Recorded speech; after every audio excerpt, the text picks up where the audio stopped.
Hello everybody, welcome to Snyder's Inc. And today we have got new Nick Crowley video, and this is YouTube's Darkest Channels Part 6.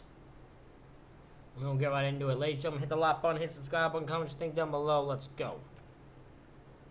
Hi everybody, this is Cheyenne. Cheyenne Kircher was 14 years old when she disappeared. You know, I'm really bored.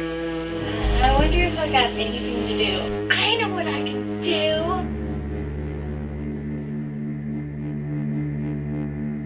October 2011. Flyers are placed around the small town of East Dubuque, Illinois, asking residents for their help in finding a missing 14-year-old girl named Cheyenne Kircher. A well-known member of the community with a notoriously troubled home life, it was perhaps unsurprising when her family woke to find the girl had vanished, leaving behind just a single note stating, "Mom and Dad, you haven't done nothing wrong, but by the time you get this letter, I will be gone. Don't worry about me, I will always love you. You won't find me because I don't want to be found. So at last I say goodbye. Love, Shy." The handwriting was hers, and most importantly, forensic analysts determined that it was not written under any sort of duress, leaving Cheyenne's case rather clean-cut. She was a runaway, and had left, at least partially, of her own volition. But why exactly did she leave, and where exactly had she gone? Questions that only grew more pressing as the days turned to weeks, and then months. And before the town knew it, Cheyenne Kircher had been missing for an entire year, and aside from one single note, left in the time period prior to her Oh yeah, no, see, it won't take me a year to realize, okay, someone's off. If I don't hear any sign, no one has any sign of her for over like a few months, no sign of her's there, yeah, that's weird to me. disappearance, Cheyenne had managed to leave essentially no trail behind. That is, in the physical world at least. Hi everybody, this is the new profile of Cheyenne. Despite being described as a fairly socially awkward kid, Cheyenne had found comfort in the world of social media. She frequently posted to her Facebook page and her multiple YouTube channels, which even today sit practically unheard of, with her very first channel hosting just 4 subscribers. But by discovering these accounts, investigators in turn were able to catch a glimpse into what life was like for Cheyenne in the years and months leading to her disappearance, with this trail eventually guiding them to one video in particular. A video that exposed a grim secret within the case that stood before them. Whether they knew it or not, when they first found these YouTube channels, they had simultaneously stumbled across the smoking gun and Cheyenne Kircher's disappearance, and inadvertently, one of the darkest channels across all of YouTube. What? Dad, look around. I don't want you getting caught in the camera. Cheyenne was 14 when she disappeared in October 2011. Where this horrifying I wanna accident let happened you around know that 3:30. I came to a realization of something. I ran over there. I'm bleeding profusely here at the moment. Okay. I don't know what happened. Before we get too far into this, I want to thank today's sponsor.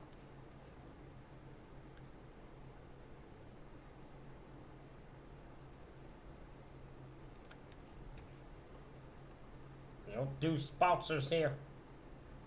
Ready for action. To some, it came as little surprise that Cheyenne would want to leave the house where she had grown up. Cheyenne had lived there with her 3 siblings and her mother, Lori Lyons. And though she never met her biological father, Lori had remarried to a man named Terry Abbas, whom Cheyenne referred to as her dad. But making things a bit more confusing was the fact that Terry wasn't the only adult man that happened to be living with them, since Lori also had her boyfriend, Steve Staver, living with the family as well. This isn't inherently a major issue, but it was something that was criticized by locals who knew of their domestic situation, and likely by Cheyenne's classmates as well. But on the topic of said living arrangements, this was far from the most glaring red flag, with that coming in the form of the house itself. When investigators visited the home to interview Cheyenne's family, they were greeted with what one described as the worst smells he had ever experienced. All throughout the house were heaps of trash, dirty laundry, filth, and that unbearable stench. The living conditions were horrendous. Between this, the strange household dynamic, and that note left behind, this seemed to be as straightforward as a runaway case could get. though it wasn't quite that simple.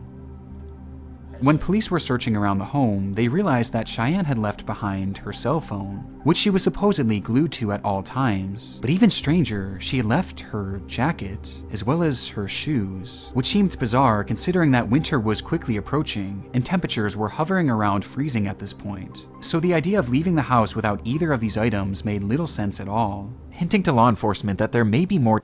Yeah, I was that'd be what I'd say. I'm like, so she don't have shoes, don't have a jacket or anything.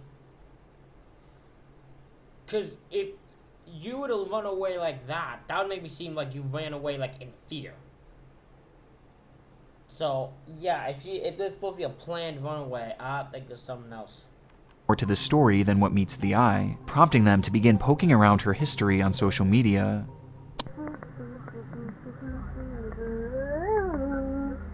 Welcome to that house. What? Okay. Hi. Hell no, I'm fucking Zilla. Starting almost exactly a year before she vanished, Cheyenne began posting goofy, nonsensical videos to her very first YouTube channel, Cheyenne 2010. That's it. What, is Evelyn just making a channel every year? Was that her plan? Is it choice? Oh, God, Fell on my face.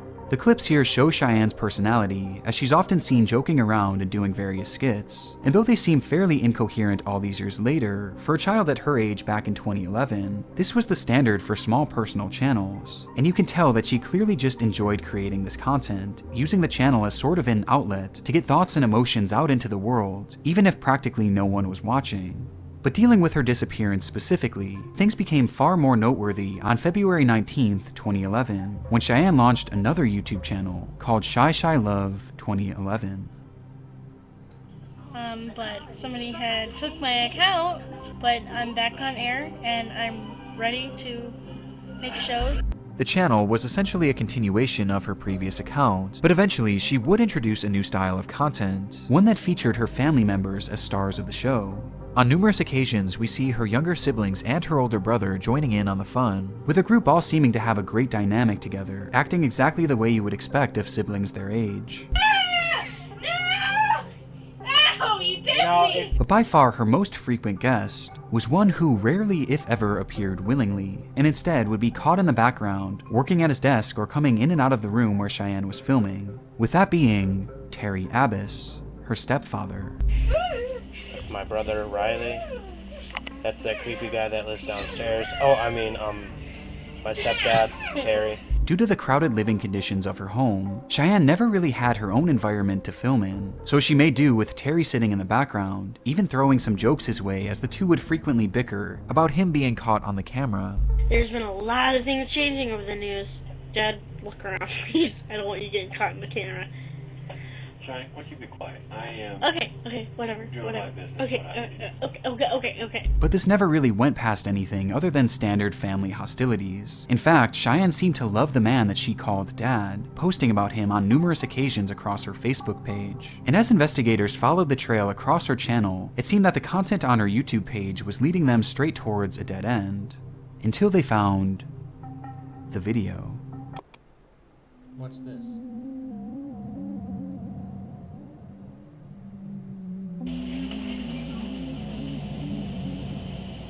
You know, I'm really bored. I wonder if I got anything to do. A livestream was posted to Cheyenne's channel that spanned just 3 minutes and 35 seconds, with the clip beginning exactly how you'd expect from Cheyenne, before her video is interrupted. I know what I can do.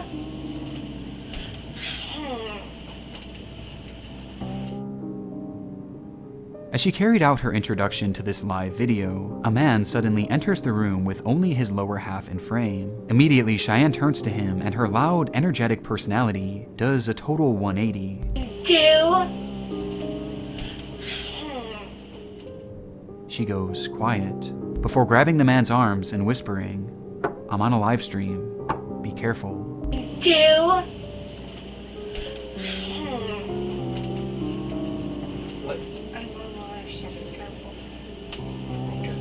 The man acknowledges this with a simple okay, but then proceeds to grab her by what appears to be the neck. This causes Cheyenne to yell stop before falling onto the bed and snapping back into her comedic personality. Stop! Did I say you were in this? No, you weren't. The man then approaches again and begins slap fighting with her, now switching his personality as well, as he starts playing into the joke, very obviously performing for the camera. See how abusive? No, he's not abusive. No, stop! Yes, I am. I'll pull her out. No! Alright. See what I have to go through every day? The man then leaves after exchanging a few more words, and Cheyenne continues the video as usual. Man, I don't know what you were going to do today. Can any of my viewers tell me what should I do? This would be the last video Cheyenne What the hell? That never Terry. That was some weird shit. would ever upload to YouTube. And months later, she would vanish, never to be seen again.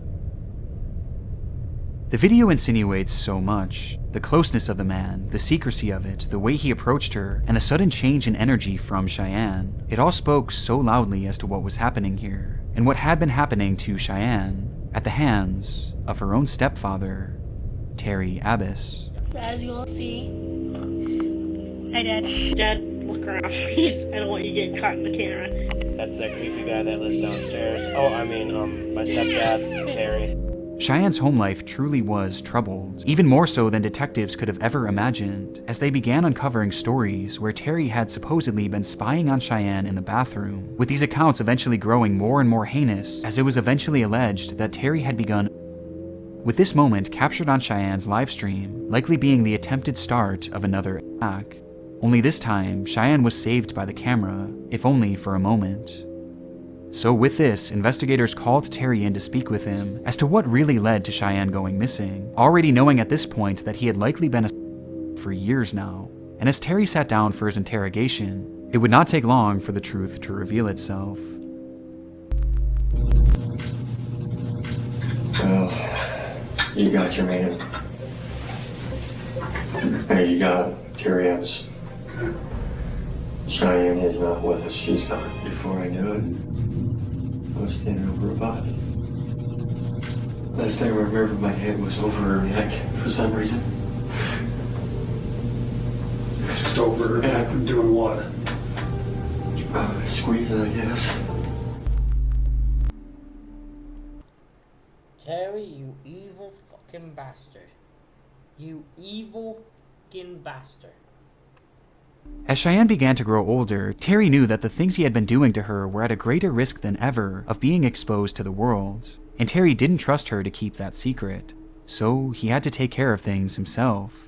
One night, he would go into the woods behind the family's home and begin digging, carving out a large hole multiple feet below the surface, the perfect size for a body. The next morning, he would then lure Cheyenne outside of the house under the guise of playing a game, and once they were sufficiently away from the home and covered by thick brush, he wrapped his hands around her neck and began to squeeze, ending her life right then and there before proceeding to bury her body in that pre-dug grave. But if this was the case, then how do you explain the note? Well, to show just how premeditated this all was, about a month before she had vanished, Cheyenne was told by Terry that they were going to pull a prank on her mother, one where she would pretend to run away, leaving behind only a note. But rather than going through with the prank, Terry decided to instead keep that note for a later date, thus giving him the perfect decoy to take any suspicion off him once he carried through with a murder. Terry Abbas was eventually sentenced to life. That is insane. But this is it's more insane, right? If Terry had not kept certain things in that house, like the phone, the shoes, and the jacket, if he would have gotten rid of those, the people would have just assumed she was run away and would not have looked this deep for her. Little mistake he made caused his arrest. Life in prison, where he will rot away for the rest of his days. Good. The context of it all makes the videos across her channel that much more unsettling, with the worst being that final upload. But what's perhaps most disturbing is that this was just one brief moment in what was likely a constant stream of abuse. And it's absolutely heartbreaking to think of all that Cheyenne had to endure when the cameras weren't rolling. Okay? Bye.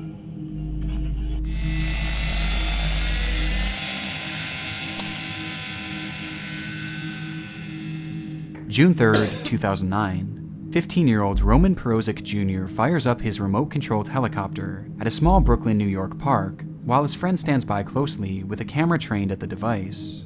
For many, RC flying is viewed as nothing more than a recreational activity, but for Roman, this was more than just a hobby. It was his life, and his passion and practice gave him the ability to perform tricks that, to an outside observer, seem utterly impossible.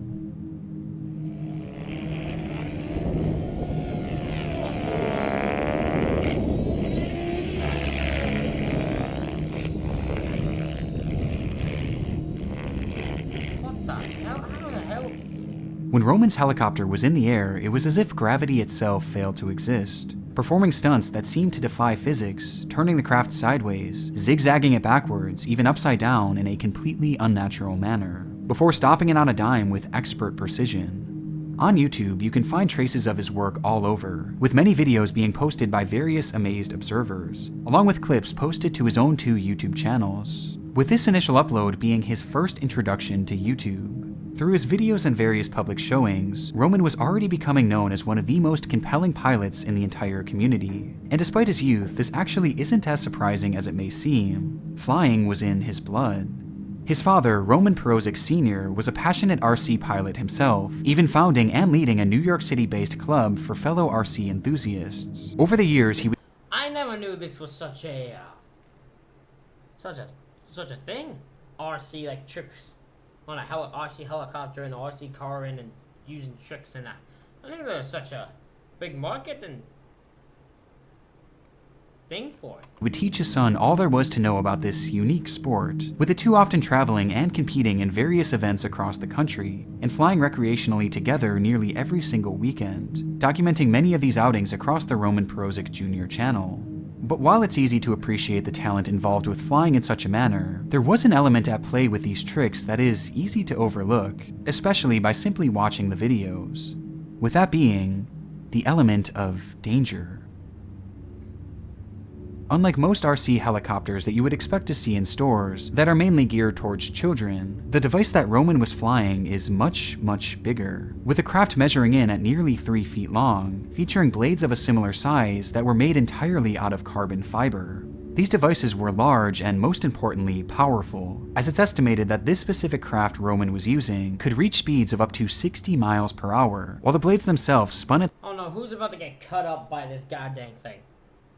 Who's about to be cut by this goddamn blades of this thing? Speeds of over 250 miles per hour, rotating 4,000 times in just a single minute. This craft was not a toy, with pilots online likening it to a flying lawnmower. And with that context, it does make these videos a bit more nerve-wracking, as Roman can be seen flying dangerously close to himself and others on numerous occasions. But of all the various stunts he'd perform, there was one that was by far the most daring. For the trick, Roman would flip his helicopter upside down, managing to keep it in the air all the while, before shooting it upwards as high as it could go, and when it was just nearly out of sight, he would then cut the power, causing the craft to freefall to the ground below, only for Roman to fire it back up and catch the device right before it crash-landed. Throughout his channel, I could only find a few examples of him performing that trick, likely due to its high level of danger not only for this expensive machine, but also for himself and the others around him. Though on the 6th of September 2003, Roman decided that it was time to give it another try. That day, Roman had been visiting the Calvert Vaux Park, his favorite flying spot in the entire city, where he would fire up his helicopter and begin his usual run of tricks. Beside him was his father and 4 close friends who looked on as Roman executed yet another flawless run, and riding that momentum, he was ready to tackle his toughest stunt. Only there was a slight problem. According to one of the young men watching on, something strange began happening with the device. There was something wrong with the helicopter. I've seen many of Roman's videos. I was looking at the helicopter as it took off and had noticed strange oscillations. There was an imbalance somewhere there. Something was off slightly. It was minute. Whatever was happening with Roman's craft, all it takes was that one slight something to be off for like a minute or that millisecond. Something to be off and it to be imbalanced. for all hell to break loose. Seemed minor, so much so that Roman himself didn't even notice it, or he didn't think that it would cause any issues, as he decided to perform the final trick anyway. And so he flipped the helicopter upside down, raised it up to the bright sky above him, and took his thumb off the controller. The helicopter then fell limp in the sky as it began its rapid plunge below, with Roman, his friends, and his father all watching on as it grew closer and closer to them. Before, he slammed his finger back on the control stick and fired up the rotors to catch the craft. Only he did so just a second too late. Well, Christine, we are at Calvertville Park, where this horrifying accident happened around 3:30 this afternoon. And it's where Roman Peric and his friends came on a regular basis. But today, Peric's flight, it took a horrible turn. Roman Peric was out in this field on a picture-perfect Thursday, flying his model chopper, when it came crashing down, the blades slashing his throat and killing him. The guy was firing the helicopter and we're not controlling. It decapitated him. Officials say Peric was out here with 4.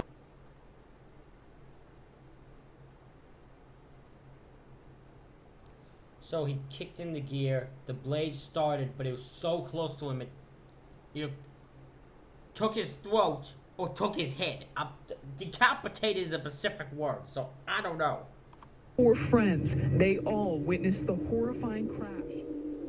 It's not fully understood what exactly happened, if it truly was some sort of mechanical issue, the wind speed, or if it was simply mistimed by Roman. But despite the helicopter turning on and its blades nearly instantly reaching their full speed, the craft was not able to stop in time to avoid a crash landing. And although the weather was clear and sunny that day, a strong breeze had pushed the craft towards Roman as it fell, meaning that instead of crashing on the grass in front of him, the RC helicopter instead would crash directly into him.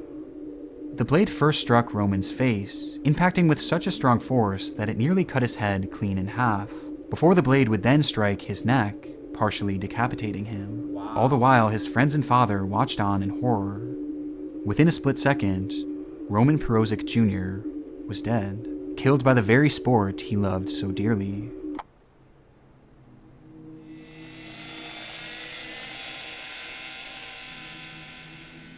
When Roman posted his first video to YouTube, there was no way of knowing where his passion would take him and what it would all lead to. And at this time, it's evident just how dark this channel has become due to the backstory surrounding it. But there's also another perspective here to consider, as through the darkness, there's actually something quite beautiful about his channel, as thanks to it, his incredible work has been forever immortalized. And despite Roman's death, his passion for piloting RC helicopters and his extraordinary skill will live on and continue to leave people amazed for years to come.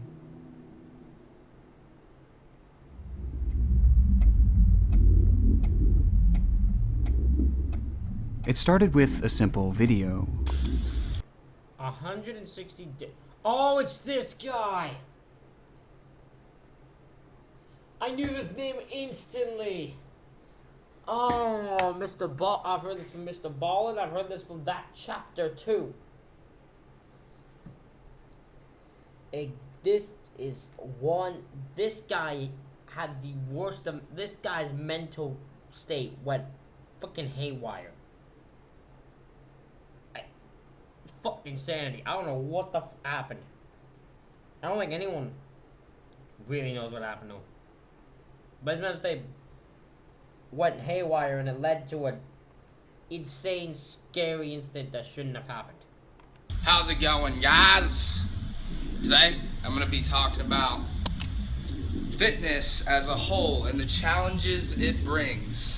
Posted by Austin Harriff, an 18-year-old college student living in Juniper, Florida, Fitness Challenges and Overcome was the inaugural upload to his YouTube channel called A. Frost.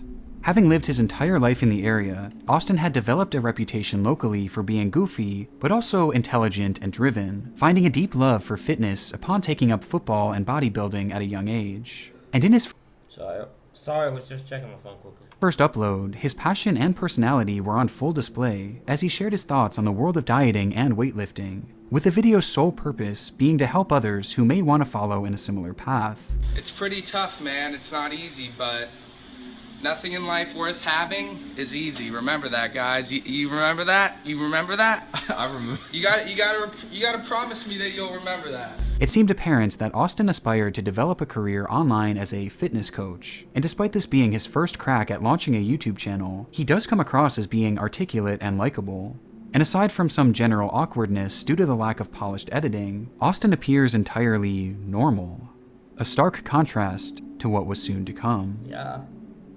Despite launching his channel on a concise high note, the next 27 uploads would take on a much different tone, as rather than keying in on health and wellness, Austin immediately shifted his focus onto writing and performing rap music under his new alias, Austy Frosty. Frostbite Beats.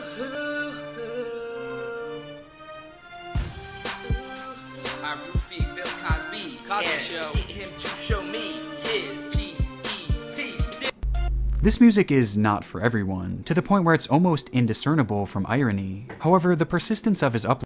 I will always look. There is a lot of rap that I say is not English that my friend gets mad, but I'm pretty sure I can definitely 100% say whatever this is ain't normal, ain't intelligible, and ain't English. Uploading hints that this went far past your standard joking, as there were moments in these songs where it genuinely felt like it was coming from a different person entirely. There's a hobo on the street corner, and he says, real talk, homeboy. Oi, oi, oi. Someone who seemed somewhat disconnected from reality, as hinted at further, when he eventually returned to the camera's forefront.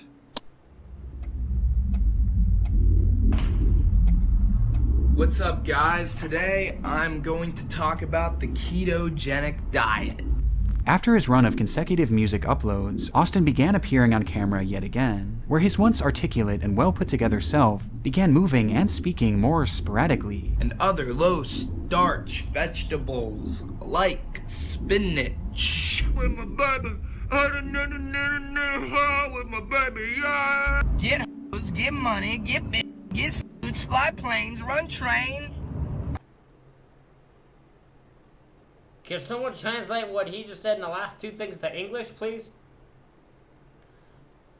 What the f are you on about? You are not speaking English. You have lost the goddamn plot. I'm a man. Even his editing began to change, with unusual clips being interjected for no discernible reason. Ketosis helps your body get into this caloric deficit. Cutting carbohydrates may sound difficult. Even given the small sample size, it was clear that Austin's behavior was changing. And although traces of this changing persona were starting to be seen on his YouTube channel, this behavioral shift was far more evident for those who knew him personally. Starting around the time that the A Frost channel had launched, Austin's once fun-loving personality became cold and hostile to those around him, which was mainly due to the fact that Austin began to experience what he would later call visions. He would turn off his lights to go to sleep at night, only to be met with the sight of demons and monsters who would approach him from the shadows. And soon these creatures began appearing everywhere he went, especially in the darkness, prompting Austin to stop sleeping, as he grew paranoid of what these things might do to him. As a result, his mental state fluctuated even more, and he soon thought that perhaps he was a divine being himself, a god of sorts, maybe even Jesus Christ. His descent was jarring and extremely concerning, and at the rate he was going, it seemed certain that something was bound to snap. Until a breakthrough. I came to a realization of something. I no longer want to follow Arnold or any other bodybuilder. I want to follow myself, you know? I want to actually believe in myself. In his video entitled What I'm About in Bodybuilding, we see a side of Austin that hadn't come through since really his very first upload, as he sits down in front of the camera and just lets loose, speaking candidly about his fitness journey and the path that he was on. I just know that they're not me, you know? I know what's right for me. I don't need drugs. I know that they can change me. But the thing is, that's not being healthy, you know? Being healthy is what's natural, you know? He spoke of wanting to do things his way and how he was striving to be the most healthy version of himself, both physically and mentally.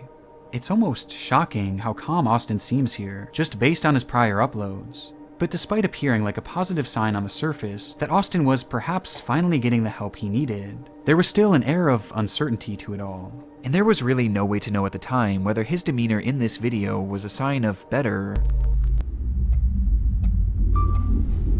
Peace out. Peace. or worse things to come. On the afternoon of August 15th, 2006, Austin had joined his father and his father's girlfriend out for a nice dinner, with the family taking their seats and waiting to place their orders. But Austin wanted no part of it, as he sat there silently, his mind stewing all the while, until he just couldn't take it anymore. For some reason, it was all just too much, and he stood up and left the establishment without saying more than a few words. Outside, he began to walk, then jog, and then run, sprinting in the direction of his mother's house, who lived nearby. He barged into the then empty home. To my knowledge, this happened a day off. I don't know if I'm losing my mind, but I remember this all happened in one night. And felt the overwhelming urge to chug the nearest liquid he saw, but it wasn't alcohol or anything close. No, it was vegetable oil, as he guzzled down nearly a full bottle of it before leaving the home and heading back towards the restaurant, this time confronting his father, yelling and even attempting to hit him for no apparent reason whatsoever. Once more, he just couldn't take it, and he fled the restaurant again, as his mind felt as if it was crumbling with each passing second. This is where this story, Mr. Ballin, just are different. Mr. Ballin tells a story that his mother saw him drinking the vegetable oil and that, and drove him back to the place. Nick Crowley's telling a story that Austin himself brought himself back to the place.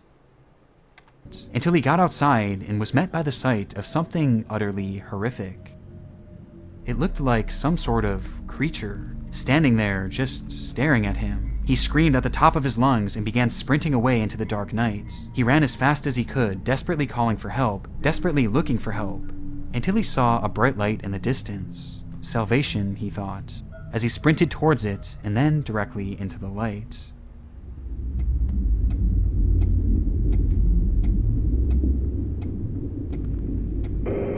(911), you need fire, police, or medical? Please, and medical. Don't open that, don't open that. Fire rescue, what's your address? Young man, a woman, across the street. Okay, are they outside or in a house? It's in a garage. Shortly after Austin began hallucinating, a 911 call was made to police in the area, alerting them of an attack in progress. A middle-aged woman was being brutally beaten in her garage as her screams echoed throughout the empty street. Police would arrive within minutes, where they shined their light in that same garage, only to be met with a grisly discovery. Inside, a woman lay motionless, her body hardly recognizable due to the assault that she had endured, while next to her were two men. One was lying limp, his body hacked into pieces scattered about, and the other was wrapped around him, with his face buried in the man's abdomen. Officers approached, guns drawn, where they would finally catch a glimpse of the second man's face. It was Austin Harif, whose body was completely covered in blood, and his mouth filled entirely with flesh, spitting out chunks of the man's torso towards the officers before going back in for more, this time attacking his face. In that moment, Austin was quite literally eating this man, and eating him alive, as despite being cut into pieces and partially eaten, the man continued to scream, which made shooting Austin impossible without the risk of killing him too. The police yelled at him to stop, but nothing. They tased him. Look, I'm not gonna say that I don't know how police should be handled, okay? But at this point, I think he's worth the risk. Look, I think it's worth the risk to just shoot him. Unless he has put himself in such a position where you literally can't, which might be the case here. If there's any opening, just shoot him. But nothing. They kicked him, they beat him, but still nothing. He just kept on eating. They even sent their canine in to subdue and attack him, but Austin somehow fought it off. In that moment, it was as if Austin were truly invincible. It wouldn't be until officers got a handcuff around him and the entire unit pulled together that they were finally able to drag Austin off of the man, ending the ordeal once and for all. When Austin was sprinting into the night, that light that he was running towards was actually an open garage in a residential neighborhood. where inside a woman named Michelle Stevens had been relaxing and watching television, waving to the passing neighbors, until she saw Austin sprinting towards her. There was nothing she could do, as without provocation, he brandished a pocket knife and began attacking her mercilessly, before turning his attention to her husband, John Stevens III, who desperately tried to intervene. At some point in the scuffle, neighbor Jeffrey Fisher would hear the commotion and immediately run over to help, only for Austin to turn to him and warn him that he didn't want any of this, before lunging after him, stabbing him too multiple times. Jeffrey managed to escape by slamming Austin's head into the ground, partially cracking his skull, but somehow the young man got right back up and continued to fight as if nothing had happened. And recognizing the grave danger, Jeffrey fled to his home where he called the police. He beat her up. I ran over there. I'm bleeding profusely here at the moment. Okay. I don't know what happened. All right. Can you tell if she's conscious or is she unconscious? Well, my wife's looking at my back and it appears I got punctured. The back, in the neck, in the head, three puncture wounds. Who would arrive soon after and eventually restrain Austin, but not before he had ended the lives of Michelle and John Stevens, both of whom were eventually pronounced dead on the scene. How's it going, guys? Today, I'm going to be talking about fitness. Austin's channel gives us a front row seat to a man's descent into madness, but even watching it back today with all the red flags, the idea that he could be capable of something like this just seems so shocking, which begs the question, why did he do it? Well, the attack itself was entirely unprovoked. He had never even met the couple, and the couple had never even spoke to the man. And given what could only be described as his superhuman strength in that moment, many would assume that this was the case of drug use gone wrong, with it having shades of a similar case that happened not too far away. People behaving strangely and showing what appears to be superhuman strength. Over the weekend, Rudy Eugene attacked a 65-year-old homeless man, chewing off most of his face. But contrary to this belief, it was determined that during the attack, Austin was not under the influence of any hard drugs, and instead only had tiny trace amounts of alcohol and THC in his system, but not nearly enough to cause the violence that transpired that day. Rather, experts claim that this was the case of an acute psychotic episode, with court documents shedding more light on Austin's mental health during that moment, where he would account his visions of these creatures and all the other delusions he had been experiencing. And even though he was never given proper help for what was eventually determined to be his schizophrenia, his parents clearly recognized that he could be a danger to himself and to others, with his mother even calling the police after he had ran away from the restaurant that night. Police Department Lodge recorded. Is this Chrissy? Yes, I don't know how to do this. My son, he's kind of taken off, and I'm concerned about his own safety. But the only problem was, it was just a bit too late. Due to the results of Austin's drug test, it was determined that he was not of sound mind when the crime was committed, and that he would not have been able to consciously control himself, leading to the court's decision that he would not serve any jail time, and rather he was placed in a mental health facility, where he'll remain until he's deemed safe to assimilate back into society.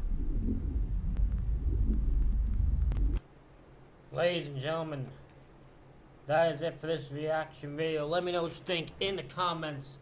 Hit the like button, hit the subscribe button. Thank y'all for watching. I'll see y'all for the next one.